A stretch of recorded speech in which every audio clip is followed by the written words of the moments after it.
Hey kids, have you ever thought about how many windows are in your house? Maybe you live in a house with a ton of big windows. Or maybe your house only has a few windows.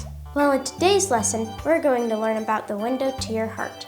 That sounds really weird, but it comes right from a lesson that Jesus taught to the religious leaders. The religious leaders complained that the disciples did not wash their hands. They thought that the disciples were being disrespectful by not washing their hands. In those days, the Jewish people made up silly rules about how to become clean.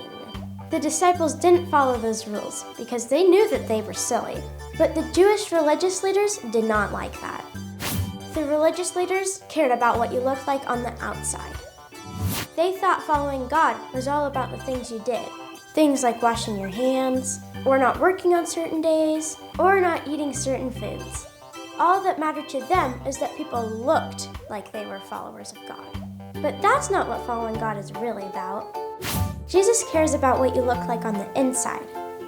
What Jesus cares about is your heart, but not like the actual heart, like the thing that pumps blood through your body. When the Bible talks about your heart, it's talking about your attitude towards God.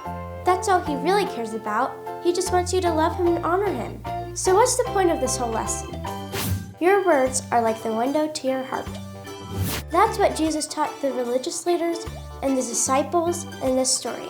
Jesus could tell that the religious leaders' hearts were not in the right place because of the way they talked to people. They were mean and judgmental. Your words show people what your heart is like. Memory verse: the words that come out of your mouth come from your heart. If your heart is mean like the religious leaders, you'll say a lot of mean things, and people probably won't like you. But if you speak kind words, people will be able to see that your heart is full of God's love. So kids, next time you're looking out of the windows in your house, think of this lesson. The words we use shows people what's in our heart, so we should use kind words. Hey kids and parents, if you want to learn more about kind words, check out the links below.